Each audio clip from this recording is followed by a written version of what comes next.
Welcome back, everyone, to another episode of the In the Clutch podcast, episode 10 of the season, if I'm not mistaken.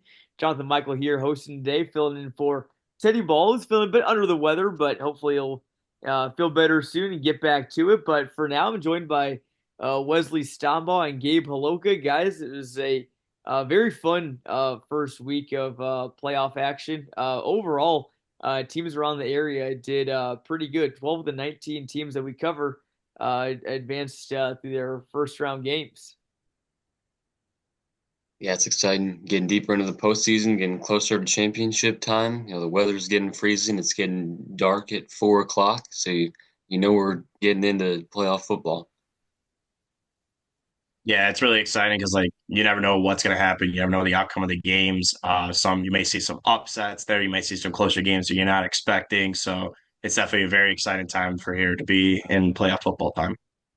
Definitely, and we'll cover all of the teams that are still alive here a little bit more in depth as we go on talk about all the games upcoming this week. But before we do that, obviously want to kind of discuss last week, Gabe. You mentioned the games that were a bit closer than we expected. I know you were on the call for that Peoria High Hillcrest game we broadcasted, and I gotta admit, I was doing some score watching during that Washington game, and I was a little surprised that game was as close as it was for a while, but looked like the Lions kind of pulled away in the end. Yeah, when I was at the game, when I was with my buddy Don Carmine there, he we both were anticipating that Peoria High was just gonna pull away with the win early on, maybe start chewing clock in the second half. We were gonna be home by 9 p.m. But Hillcrest really put on a show, and they went and just they played their hearts out. And for their final game of the season, they had Aramis Wright, the running back, scoring 3 touchdowns in the first half, coming out in the second half, scoring one quickly within 4 minutes. The story of that game was really the run game. We saw the Tarion Pollard as well for Peoria High have a great game as well. And in the second half, the Lions really just stepped up their defense when it came to the run game and were able to stop Aramis Wright, forcing their QB to throw the ball, which we know Peoria High has a really good pass defense. So they were able to pull away with the win with that, continue what they were doing in the first half, ended up winning that. And it was all in all a very fun game. I thoroughly enjoyed myself. Definitely. Well, I know Pure High is a very fun team to watch, and I know that the offense has just been so explosive. And really, I think I if someone wants to beat Peoria High, I think in the playoffs and eliminate them, they're going to have to really limit their offense. Their only two losses this year, they were held to 18 points, and I know obviously again, all of their wins they put up lots of points. Obviously in both losses, obviously they were limited a bit. Offense has been about 80 to 90%, full speed ahead for the entire season. But Gabe just wanted to see, I just how overall how did they flow? Did they have many drives stall at all? Were they able to move the ball well? Was it kind of hit or miss? What did you see on Friday? Yeah, so on Friday, I mean, it was very they played a little bit messy. I'm not gonna lie. We saw a lot of fumbles. We saw a couple interceptions as well. There's a lot of mistakes that they made. They ultimately pulled away with the win, but going into this next game against Thornton Fractional North, they're really gonna need to clean those up. Even the small things like getting offsides or like committing multiple penalties at one time, pushing them back on offense. Those little things, they're just gonna need to really fix that. That was something that I was a little worried about in that game, and I thought that's why Hillcrest is going to pull away with the win. Definitely good, good stuff there. And, interesting about Peoria High though, and we'll talk about this more in a second. But I think to be honest, on paper, matchup with Thornton Fractional North this week could be even a little bit more favorable and maybe less tough of a game for them compared to Hillcrest. But we'll talk about more about that later. Wesley, I know you weren't able to be with us this week. I don't know how much you followed around. Anything just in general stick out to you, or any games that you kind of had your eye on or stood out to you? Well, what you just said about Peoria High, I thought was interesting about having maybe an easier matchup in the second round. This might be a bit of a stretch here. I can find I know, but Thornton Fractional North lost to Lamont, who lost to Bloomington, who lost to Peoria High. So I think the Lions are probably favored in that game. It's kind of weird that they might have a tougher matchup in the first round than in the second. Hey, that's what happens sometimes. And what I was gonna mention later, but hey, forget it. I'll bring it up now. Hillcrest beat Thornton Fractional North. I believe they're division mates. They beat Thornton Fractional North by 30 earlier in the season. Obviously, you never know. Sometimes the scoreboard lies or stretches it a little bit. But if I'm the Lions, I got to be feeling really good. About that. Obviously, you're gonna have some tough tests coming later on. Joliet Catholic or Sacred Heart Griffin, probably in the quarterfinals. Those are both very good teams. I know the Lions just definitely don't want to match up with Joliet Catholic, but we'll just kind of see where it goes. Everything, but again, didn't mean to cut you off. But anything stand out to you from this past weekend, Wesley? You mean Gabe, or you're still talking about me? No. I was going back to you. I don't know if you had anything else besides Oh, high at well, I all. saw that Malik Givens for Normal West had 3 interceptions. That was pretty crazy. Yeah. No, I was. I know Simeon's a good team, but you're not going to win a lot of games if you throw 3 interceptions to one guy. So, Well, yeah, and Gabe, I know we were both at that game, and some of those were very good picks from Gibbons, good reads. Some of them, I think one of them was a tip or whatever, but turnovers again. Me and you could both attest where the story in that game. Normal West defense just, I think every scoring drive or not scoring, every drive for Simeon, I think in the first half, ended in a turnover. There may have been one or two punts. They had 3 picks from Givens. One of them was phenomenal. He actually returned it for a touchdown. It's called back to a penalty, but he just flew out of nowhere. Uh, Tipped it with one of his hands, caught it with the other, took it back for a touchdown. He was just unreal on defense. Also caught a very nice touchdown ball as well from Cooper Temples. So Normal West. I mean, overall, a 2015 win. It doesn't jump out at you. I think if you're, offense, I think is going to want to get more things going. But it was a tough defense and overall a pretty gritty win from Normal West. Yeah, no, I mean, it was just like Malik Givens just had a career day. I'm not even gonna lie. Like he went out there and just played his heart out. 3 interceptions, getting a hat trick with that was incredible. I mean, I was very surprised that it was a closer game like that, 20-15, like very close game after giving up 3 interceptions, fumbling a few times as well. But that's playoff football for you. You never know where it's gonna go. Yeah. I think if you're Normal West, I think big key. This weekend, there's gonna be a lot of big keys as they face East St. Louis, which you guys gotta feel really bad for Normal West. It's 3 straight years you go up against the Flyers in the second round of the playoffs. I mean, I just don't know what to say. Obviously, can't rule them out. Maybe they catch East St. Louis on a bad day. Maybe elements play a factor, and maybe they pull off the unthinkable. I wouldn't put it past them. They've been very good in close games this year. So if they are able to keep it close, I think it could happen. But again, it's going to be a tough task. I want to finish off those drives. That's going to be a big key for them. But the Washington game, which I was on the call for on Friday, what a performance! I mean, that game was over after about the first minute. Was it really over? No, but it certainly felt like it was. Blocked punt for a touchdown. Evan Dacey recovers it for a touchdown. And then on the ensuing kickoff, Shepard fumbles it. Jitters, I think, were there for them. First playoff game for pretty much all of those kids. Guy muffs the kickoff, Washington recovers. Boom, 8-yard rushing touchdown next play. 14-0, 1 minute into the game. And, if you guys have seen, Washington, anyone that's seen Washington knows that team does not give up leads. Once they get a lead, especially if it's by 2 scores, they're going to be holding on to it for the rest of the game. Hunter Reed, 6 touchdowns in that game. And I think if I'm not mistaken, I want to say I know he's had 26 this year rushing. And I think in the games that we have broadcasted, he had 6 last week, or 6 this past week. He had 4 in week 9 when we saw him against Morton. I think he had all 4 for them against Dunlap when we saw them in week 7. Plus he had 2 when we saw them against Metamora in week 3. So when we show up, Hunter Reed shows up too. That's 16 touchdowns the 4 games that we've seen him this year. Washington is looking really strong, and I would not want to be Oakland Richards right now. Yeah, and Washington is on an 8 game win streak too, and they're just trying to continue that. And we saw last week Oak Lawn struggling against Dunlap as well, only winning 21-20 in a game where they were favored to just absolutely dominate it. So Oakland's going to need to also limit those mistakes as well, going up against a hot Washington team like this heading into this week. Definitely. And also about last week, I know game we didn't broadcast, wanted to broadcast, but weren't able to. But Wesley, your Blue and Purple Raiders, quite the win over Lamont. That was a really good one. They were down 20-10, scored three straight touchdowns in the second half to win. First playoff win in 18 years, I think it was.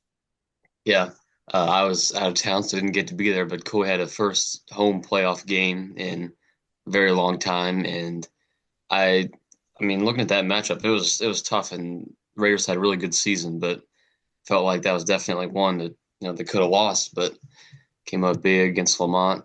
And really cool to see, like you said, getting first playoff victory in a long time. Definitely. And going back to that game, Keontae Hamilton, touchdown catch, made it 2017. Then I think Justin Robinson forced a fumble, and the defensive lineman Gurveer Singh ran it back for the go-ahead score. And man, got to talk to Gurveer Singh and some of the seniors earlier in the year, and you can just tell that they were just so excited, just so happy, that they could have this year, where they were, really just kind of felt like they were a team on the state radar, this year, and you just gotta feel good for them.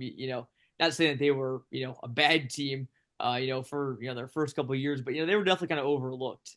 It feels good for them. Wesley, I was just curious for you. I know, with you being a Bloomington student, what's just the general vibe like, in Bloomington? Because I mean, they're doing something that a team that many teams in the area, haven't done. That's kind of rise from the ashes and go from a middle of the pack team into having one of the best seasons and that probably any you or any of your classmates and teammates have remembered. Yeah, it's really good. No, the vibe's really good. I mean, especially our sports have in general have been pretty rough as of late. Some pretty dismal seasons from a few teams. So to have the football team kind of pick up that load for us and be exciting, and I know, even though I wasn't there, I know it was really cool just to have a home playoff game. I know last year played Chatham Glenwood in the first round, and had to go to their place and get crushed and come home. So to have a game at home where you have your whole student section there, and then to pick up a win in that game is pretty big. And I know a lot of people are planning to make the trip to Kankakee on Saturday, so it's Yeah, exciting. that'll be a good one for sure, for sure. But guys, again, any other games last week? I'll kind of run through some of the scores. Let me know if anything stands out to you. Metamora, 23-9 win over Centralia. Redbirds trailed in that game before coming back to win in the fourth quarter. Dunlap obviously nearly pulled off the upset against Richards, threw a pick on the final drive of the game. They were in position. Just heartbreaking end for Dunlap. 2 straight years with 1 point playoff losses on the road, but again, strong effort from them. Pure Notre Dame. We need to talk about. I'm gonna make these guys fun. Yeah. We need to talk about PND. 59-58 over Rochester. Again, neither of us were at that game, but I mean that is a statement win for the Irish, and I think you can make the case that it's maybe not as quite as surprising as people maybe made it seem. Yeah, playing in a conference, especially with some bigger schools, I think maybe they've been overlooked. Is not a dominant record, but certainly a really good fundamental team, and played a lot of good teams, a lot of bigger schools, and I think that set them up well for the 5A playoffs. Or 4A rather, but Yeah, close no, enough. Oh, and they 4A? It used to be and 5A. they 4A. Okay. and and they showed it last week too, 59-58 against Rochester. Like you could just tell that they're a fundamentally sound team all around, beating Rochester the way they did. And, they were able to show out on the biggest stages when they needed to the most. So it's definitely gonna be interesting to see how they go on as they continue on through the playoffs. Yeah, no, definitely. And yeah, I'm kind of wondering to myself almost this whole week. I'm like, what's the ceiling for PND? You beat Rochester, is one of the best teams in that side of the bracket. Who is to say that you can't beat, Bree Central, the 1 seed? Who's to say you can't go on the road and win again this week against Mount Zion, which, by the way, I think should be a great game on Friday night. So, again, that ground game, it's just, it travels. It comes out well in the playoffs, especially when the elements kind of start to, get a little more cold, a little more windy, stuff like that. And yeah, it's a team that just puts up points. I mean, again, we talk so much about Pure High's offense, Normal Community's offense, but PND's offense is one of the best in the area. And going back to one of the points we made in one of the first podcasts of the year, we talked about is stuff going to be more run, more pass, just as a whole this year? Do you need to pass to put up points? And PND has proven that no, you do not need to pass to put up points. And what a game from Lawson Alwyn. Got to give him a quick shout out. Um, he kicked the game time field goal, sent OT, and then he blocked Rochester's PAT attempt in overtime, kept it 58-52, scored the game tying touchdown, and then kicked the game-winning PAT 59-58 to win. So, I mean, that's just crazy to have a guy like that on your team. And football's not even his number one sport. He just committed to play baseball just a couple days before that game, actually. So, one of a lot of playmakers on that team. Normal Community win over West Chicago 41-16, hardly surprising. Eureka squeaked one out against Piatone 29-22. Farmington, after being tied with DMAC 0-0 at the half, DMAC gave him a good fight, but Farmington won that one 21-0. El Paso Gridley lost to Seneca.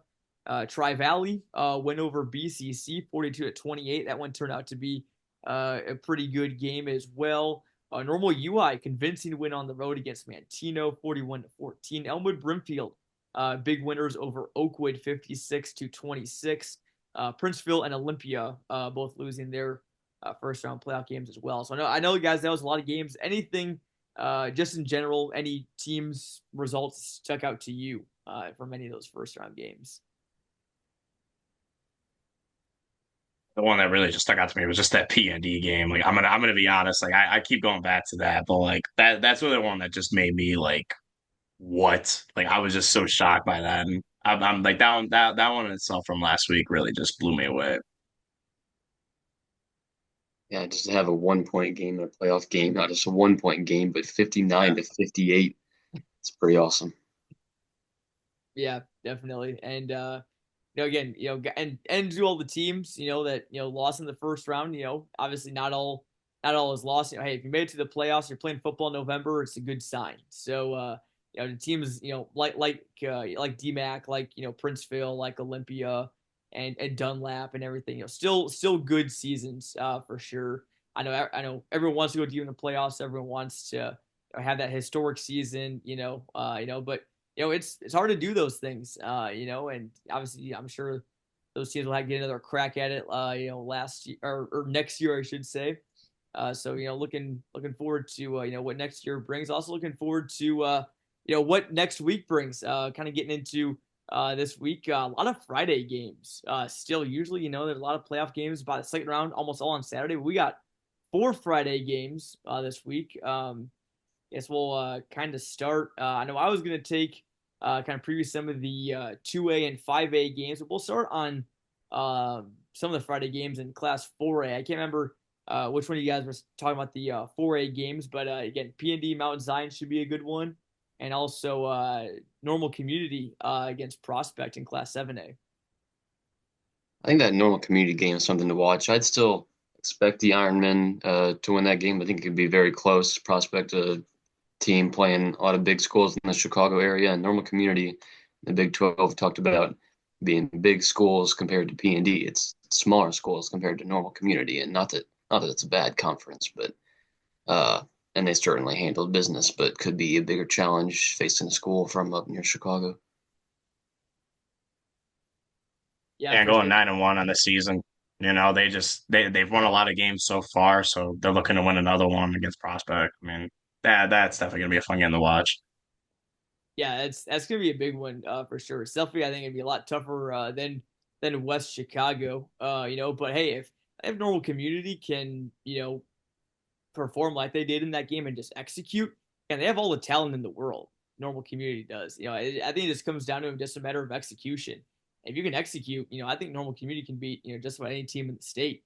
So if they can, execute against Prospect, make a statement, win big in that game, I think everyone around Chicago again is going to be like, oh boy, here come those Ironmen. They're looking dangerous again. But prospects, they've won 8 in a row, beaten some pretty solid teams this year. Dominated Hersey 56-14 last week. So they're going to bring a good test. If Normal Community is able to win, I'm looking. They're going to have a great matchup next week against either St. Charles North or Mount Carmel. And that game I think would be most likely guaranteed to be on the road. So Normal Community, if they win, has an even bigger test next week. Something to keep an eye on. But again, that's going to be a really close game for sure. And I know Prospect very well coached with Dan DeBuff as well as his Normal Community, obviously with Jason Drengwitz. And then, also, again, PND Mount Zion game should be good. Mount Zion also a lower seed that one. But they do get to host because they're a 12, PND is 13. So PND is still on the road this week. Should be a fun one down there. And then also in 4A for your Wesley, I know Normal U High against Richland County at home at Hancock Stadium on Saturday.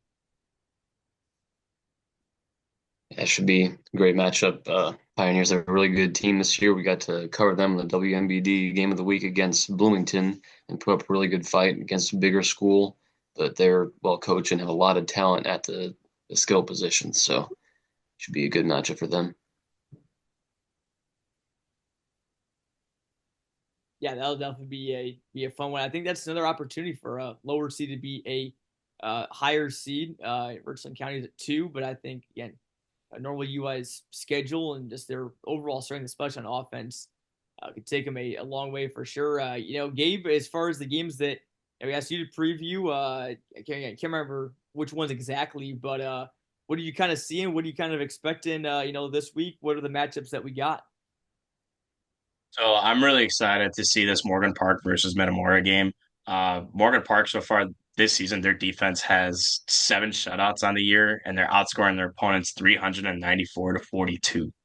Like their defense has just been outwardly amazing. So Metamora is a great team going 7-3, but their Morgan Park's defense is really going to be hard for them to find that end zone in there. And I think especially when it comes to playoff football, where weather starts getting colder, as we stated, maybe potential rain going on as well as we have seen in the Midwest. Um, that game might end up that could go in Metamora's favor, depending on how the conditions hold up and how they play their game, and if they just play good fundamental football the whole way through. Yeah, no, that's gonna be a great one, and really excited just to see. I mean, 2 very contrasting styles. Morgan Park, definitely more of a running gun team, very fast, very athletic. Metamora's the grind you out team, run the football, and I think Metamora's approach, I think again, like we said, it's better. Usually tends to work more in the playoffs. And you look at Morgan Park, yeah, they look intimidating, but I think that some people may think that does Metamora have a chance in this game? I think they have more than a chance in that game. Obviously, we don't know until falls in the year on Saturday, and we're actually playing football and everything. But again, conditions are going to be, I think, a big factor on Saturday. It looks like forecast as of right now. Last time I checked, at least was calling for rain. So again, that could again, like they always say, elements are the great equalizer. So maybe we see something unexpected because of that on Saturday. Any other games for you, Gabe, that you were kind of looking at or previewing this week? Yeah, I mean the other one I was looking at, I kind of already mentioned it earlier, was the Oaklawn Richards game versus Washington. I already said, Washington just on that 8-game win streak, and they're really hot right now. And you know, football's all about streaks. If you go on a hot streak at the right time, anything's possible. We know Richards is a great team, and we know that they struggled a lot last week against Dunlap. That game I think is going to be my favorite for this week. I really want to watch and see what the outcome of that one is, to see if Oaklawn is able to extinguish the hot streak that Washington is on, or Washington's able to continue that, beat a great team in Oaklawn Richards, and continue their season going forward. So I'm really excited for that one for sure. Yeah, definitely. And I think 6A teams in our area really got really got some tough draws. I mean, again, 6A South is so strong. Yeah, Kankakee, East St. Louis, Oakland Richards, even though they're at a close game, it's still a very good team. nonetheless. And Bloomington, gets Kankakee, going to be a tough game for them.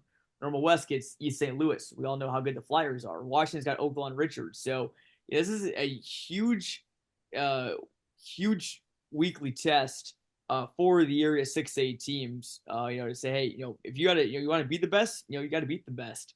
So I'm excited to see how they kind of stack up. If they're able to pull off a win on the road or not. Again, all three of those teams are on the road too this week as well. Washington, Oakland Richards, that's another one of those Friday night kickoffs, as is Peoria High at Thornton Fractional North, we mentioned. Again, could be, don't know what I say for certain, but could be a easier game for the Lions if it's kind of goes how it looks on paper. But and then kind of moving ahead to Saturday, a lot of smaller school games on Saturday, 2A games. Farmington and Rockridge, that was going to be a really good game. Rockridge is a very strong, perennially, deep playoff run contender. Seems like they usually match up with Farmington in the playoffs. It's a team that, two have become accustomed to seeing in the postseason. Big news for them is that Lane Wheelwright is back there. Farmer's dynamic quarterback, so that is just huge. You couple that with a defense that has, again, posted another shutout last week. I got to look it up here, but have posted 4 shutouts this season, and in 7 of their 10 games have held their opponents single digits in scoring.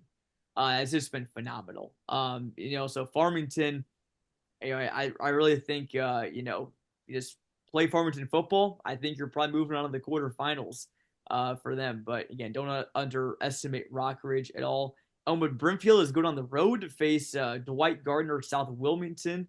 Matchup with the Trojans, both teams' mascots there.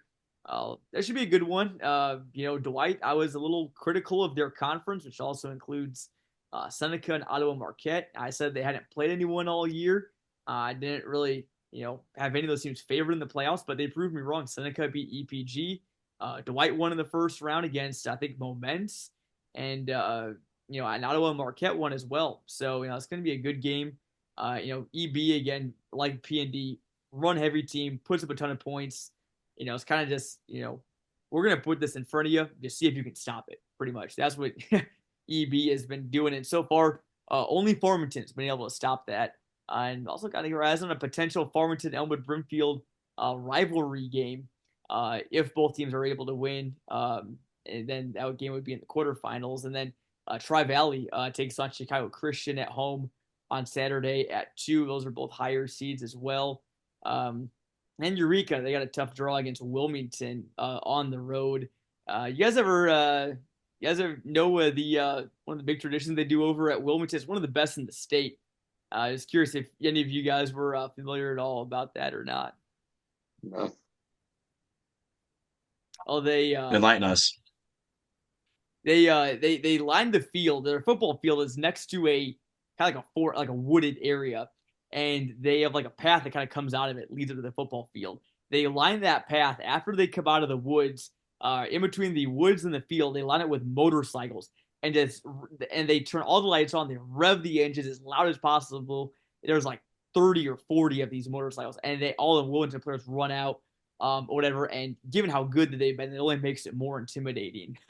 Yeah. Wilmington has been, up there with one of the best, in fact, the best Class 3A team in the state over the last few years. So that is, going to be a tough environment for Eureka. We'll see how the Hornets respond. I think it's, going to be a close one. But, obviously, great slate of games this week, guys. Who would you say is your most likely to win of the area teams? Team that you feel most confident in, and team that you think could potentially spring an upset?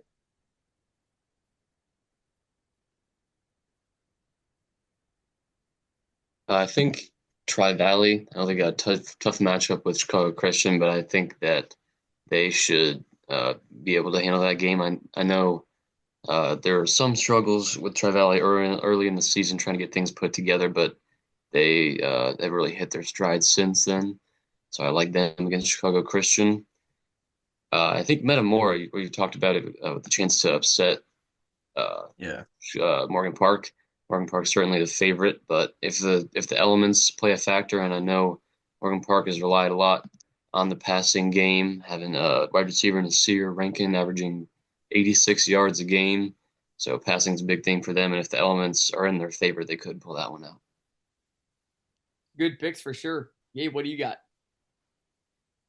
Yeah, so I'm gonna pick the Normal West East St. Louis game. I got East St. Louis. I'm gonna be honest. I think Normal West is a great team. I think that they had a really good season, but East St. Louis is the number one ranked team according to Max Preps in Illinois for a reason. Going 9-1. Their only loss coming against IMG Academy, where they lost 14-13 against the net 17th nationally ranked team in the nation. Um, we saw the Normal West game last week where we saw some few mistakes there and everything, 20-15.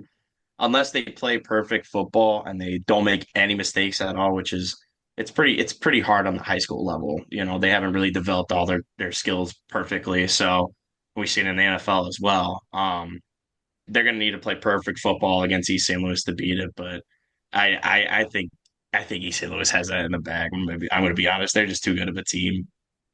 Yeah, no, that's I think it's valid. I know, I know Normal West is probably just kind of shaking their heads like, man, we gotta face these guys again, and you really do feel bad for them because it's a Yeah. team that every year, the last 3 years that they faced them, I think has had the capability to make a run to the quarterfinals and make a run in the semifinals, and maybe all those years, maybe you don't end up winning a state championship, and you go home with the same amount of trophies as you do anyways, but even still, you like to get that deep playoff experience. You like to just enjoy, experience that, get that for your kids. I know just so that they can savor it, and also just kind of build that experience for next year as well for those returning guys. But again, got to give credit to them as well. They've won the first round of the playoffs the last 3 years as well. So Normal West again, not like we talked about last week, and very well coached team as well. So I know that they're gonna do everything they can to win that game. Oh, what about the teams in our coverage area, Gabe, that you're most confident in winning besides Tri Valley, which I know Wesley already said.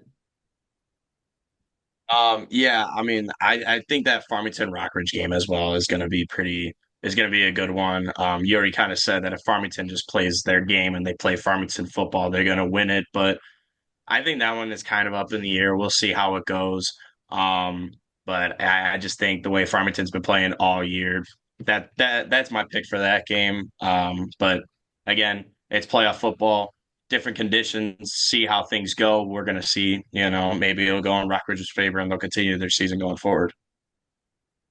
Yeah, no, definitely. And as for my I guess quote unquote lock of the week in terms of area teams, I said it earlier too. I really like Peoria High this week. Against going up against Thornton Fractional North, and a team that also has a lot of great athletes. Should match up well with Peoria High, but I know we've talked earlier about you saw last week. Peoria High maybe wasn't as refined as you would like them to be, right? Some penalties, some turnovers, things of that nature, but I think when they need to, you know, I think they can, I think they are more refined and more technically sound than some of these other teams that do match up with them well. So again, I'm a big fan of the Lions this week. I think sets up a quarterfinal game for them, which they would be guaranteed to host in the next run if they are to advance. They'll be pumped up to try and get back at home, play at Peoria Stadium, and potentially get exact some revenge against Joliet Catholic if the Hilltoppers take down SHG this week. Yeah, obviously the Lions lost to JCA in the playoffs last year, so that would be a fun game if those two teams were able to match up again. And then as for I guess the upset of the week, so to say, again, I've people who have listened to this podcast, every week this season or most weeks. First of all, thank you to you. Appreciate you tuning in and putting up with us talking football and yapping for about half an hour, 35 minutes every week. But it's got to be normal UI. Number 10 seed. That 10 seed doesn't indicate how strong of a team they are. Richland County, I think the reverse is true. They're a 2 seed, but played mostly 2A, 3A schools this season. I think there's a good chance that Richland County may be coming to that game and they see U High, throwing the ball, Alec Whelan's doing his thing, throwing for 200, 300 yards, rushing for some scores, defense is playing good, and Richland County may be like, what the heck? you know, they might be wondering what happened to him again. Not gonna say it will happen, but I think that is a possible scenario, for normal U High as they try and keep their postseason run going. And congrats, hats off to them. They won their first playoff game in 10 years. Again, last week as well. So, guys, again, really going to be a fun week. Excited to see who advances. I think any team that wins this week, I don't know if you guys would agree with me. I think any team that wins next week, I think automatically you got put in a state contender race because if you won 2 games, there's really not much else that you feel like can stop you. Yeah, there are no bad teams left at this point, especially after the games this weekend. I mean, I think anybody who advances to that point, you got to consider them legit.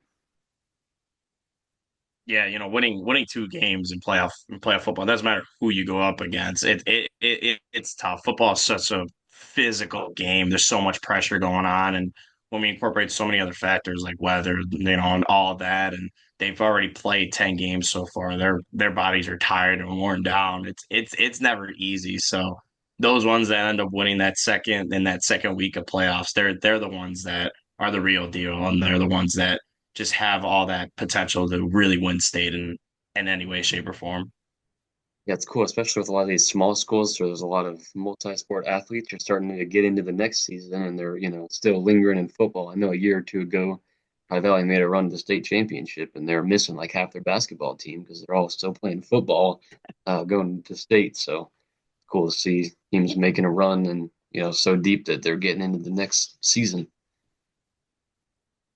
Yeah, no, definitely. I remember reminds me of a couple years ago when you're broadcasting the Washington Tournament Champions, which obviously will be back for again this year. Excited to be broadcasting that again on our YouTube channel every game. But a couple years ago, Kankakee came to that tournament, and that was the year they made it to the state championship game. The state championship game was that Friday of that week of the tournament, and Kankakee just comes into Washington, gets blown out. They were expected to be a good team. Everyone's like, what the heck? Well, they only play with 6 guys because half their team was still playing football. So that is definitely kind of one of those interesting overlap things. Hats off again to all of the multi-sport athletes as well. But again, should be a great week of playoffs. Again, follow along with us. All of our games go down again. Didn't mention it, but we're going to be broadcasting in Metamora Morgan Park. That's our WMBD game of the week. Saturday at 2 p.m. CICrowd.com. Hope you guys join us. Should be a great one. And for everything else, again, follow us on subscribe to CSM Overtime for more playoff coverage and upcoming basketball coverage too as well. But that about wraps it up for now for Gabe Holowka and Wesley Stombaugh. Guys, appreciate you hopping on.